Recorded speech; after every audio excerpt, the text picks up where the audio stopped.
Critics இருக்கும். நம்ம டெய்லியும் ப்ரிலிம்ஸ் பாயிண்ட் ஆஃப் வியூல கரண்ட் அஃபேர்ஸ் கொஸ்டின்ஸ் பார்த்துட்டே இருக்கோம். இன்னைக்கு என்ன கொஸ்டின்ஸ் இருக்கு அப்படிங்கிறத பார்ப்போம். First question, India's rank in UN human development indexes அப்படின்னு கேட்டிருக்காங்க. ஐநா மனித வளர்ச்சி குறியீட்டில் இந்தியாவின் இடம் என்ன அப்படிங்கிறது கேட்டிருக்காங்க. ஸோ அந்த ஐநாவோட ரிப்போர்ட் அப்படிங்கிறது வந்திருக்கு. 2022ஆம் ஆண்டுக்கான அந்த தரவுகள் அப்படிங்கறத ரிலீஸ் பண்ணியிருக்காங்க. இந்தியாவோட ரேங்க் என்ன அப்படின்னு பார்த்தோம்னா 134வது இடத்துல வந்து இந்தியா இருக்கு. Out of 193 countries. ஓகேங்களா, 193 நாடுகள்ல 134வது இடத்துல இருக்கும். இதுவே போன வருஷம் இதுக்கு முன்னாடி ரேங்கிங் என்னவா இருந்துச்சுன்னா 135 இருந்துச்சு நமக்கு. ஓகேவா, சோ இந்த ரிப்போர்ட் அப்படிங்கறத யார் ரிலீஸ் பண்றாங்கன்னா UNDP அப்படிங்கிற அமைப்பு, யுனைடெட் நேஷன்ஸ் டெவலப்மெண்ட் ப்ரோக்ராம் அப்படின்னு சொல்றோம். ஸோ இதை பத்தி இந்த ரிப்போர்ட், இதுக்கப்புறம் ஜெண்டர் இன்இக்வாலிட்டிங்கிற அடுத்த கொஸ்டின்ல பார்ப்போம். அந்த ரெண்டு ரிப்போர்ட்டையும் நம்ம டிஎன்ஏல டீட்டெயிலா பார்ப்போம். சரிங்களா, நிறைய டேட்டாஸ் இருக்கும், அது எல்லா டேட்டாஸையும் நம்ம அங்க பாத்துறோம். ஓகேவா, அடுத்தது இந்தியாஸ் ரேங்கிங் இன் ஜெண்டர் இன்இக்வாலிட்டி இண்டெக்ஸ், பாலின சமத்துவமின்மை குறியீட்டில் இந்தியாவின் இடம் என்ன அப்படின்னு கேட்டிருக்காங்க. இந்தியாவோட இடம் என்னங்கிறது மட்டும் நீங்க பார்ப்போம். 108வது இடத்துல வந்து இந்தியா இருக்கும். சரிங்களா, சோ இதுலயும் இந்தியா ஒரு டெவலப்மெண்ட், ரெண்டு இண்டெக்ஸ்லயுமே இந்தியா டெவலப் ஆயிருக்கு. என்ன அந்த டெவலப்மெண்ட்ஸ், என்னென்ன புள்ளி விவரங்கள் இருக்கு அப்படிங்கறத நம்ம டிஎன்ஏல பார்ப்போம். சரியா, சோ அடுத்தது, where will the train wheel factory be established in Tamil Nadu அப்படின்னு கேட்டிருக்காங்க.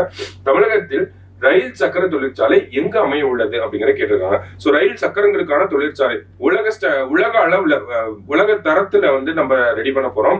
அந்த ஆலை அப்படிங்கிறது, தொழிற்சாலை அப்படிங்கிறது 18 மாசத்துல கட்டியே முடிச்சிரும் அப்படிங்கறத சொல்லியிருக்காங்க. நம்ம ரயில்வே மினிஸ்டர் வந்து நேற்று அதுக்கான இனாகிரேஷன் அப்படிங்கிறது நடந்திருக்கும். சரிங்களா, சோ அந்த ஆலை அப்படிங்கிறது கட்டுமான பணிகள் ஆரம்பிச்சிருச்சு. சரிங்களா, எங்க வரப்போகுது அப்படின்னா கும்மிடிப்பூண்டி அப்படிங்கிற பகுதியில தான் வரப்போகுது. சென்னை பக்கத்தில் இருக்கக்கூடிய கும்மிடிப்பூண்டி அப்படிங்கிற இடத்துல இந்த ஒரு தொழிற்சாலை வரப்போகுது.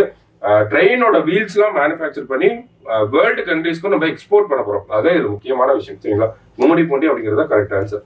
அடுத்தது, which will become the first state to acquire a land in Kashmir அப்படின்னு கேட்டிருக்காங்க. காஷ்மீரில் நிலம் வாங்கும் முதல் மாநிலம் எது? சுற்றுலா காரணங்களுக்காக முதல்ல ஒரு மாநிலம் ஒரு மாநிலம் காஷ்மீர்கிட்ட போய் ஒரு இடத்த வாங்க போறாங்க. சோ அது என்ன மாநிலம் அப்படின்னு பார்த்தோம்னா மகாராஷ்டிரா தான் இதை பண்ண போறாங்க.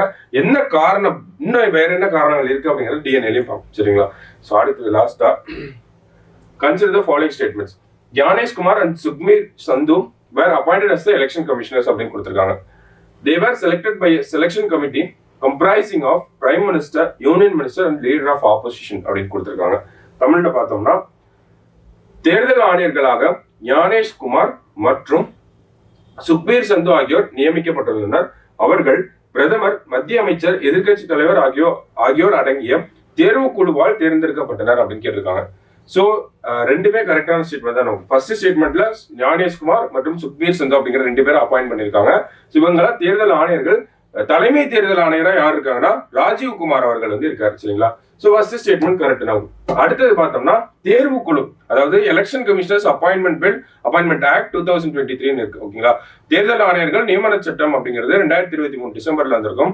அதன்படி என்ன சொல்றாங்க அப்படின்னா, நமக்கு இந்த தேர்தல் ஆணையர்களை தேர்ந்தெடுக்கிறதுக்குன்னு ஒரு தேர்வு குழு அப்படிங்கிறது இருக்கு. அந்த தேர்வு குழுவுல யாரெல்லாம் இருப்பாங்க? பிரதமர் இருப்பாரு, மத்திய அமைச்சர் இருப்பாரு, எதிர்கட்சி தலைவர் இருப்பார், லோக்சபாவோட எதிர்கட்சி தலைவர். இந்த மத்திய அமைச்சர், எந்த மத்திய அமைச்சர் இருப்பாங்க அப்படின்னு கேட்டா, பிரதமர் சொல்லக்கூடிய ஒரு மத்திய அமைச்சர், பிரைம் மினிஸ்டர் நாமினேட் பண்ணக்கூடிய ஒரு யூனியன் மினிஸ்டர் வந்து இருப்பாங்க. சரியா, சோ அது யாரா வேணாலும் இருக்கலாம், ஹோம் மினிஸ்டரா இருக்கலாம், பினான்ஸ் மினிஸ்டரா இருக்கலாம், யாரா வேணாலும் இருக்கலாம். பிரைம் மினிஸ்டர் சொல்லக்கூடிய ஒரு யூனியன் மினிஸ்டர் வந்து இருப்பாங்க. சரிங்களா, சோ ரெண்டு ஸ்டேட்மெண்ட்டுமே கரெக்டா தான் இருக்கு. நம்ம இரண்டும் சரி அப்படிங்கறதுதான் கரெக்ட் ஆன்சர். சரிங்களா, ரெண்டுமே கரெக்டா இருக்கிறாங்க. சோ இன்னைக்கு ப்ரிலிம்ஸ் பாயிண்ட் ஆஃப் வியூல ஒரு 5 கொஸ்டின் பார்த்திருக்கோம். நாளைக்கு இன்னொரு 5 கொஸ்டின்ல மீட் பண்ணலாம். தேங்க்யூ.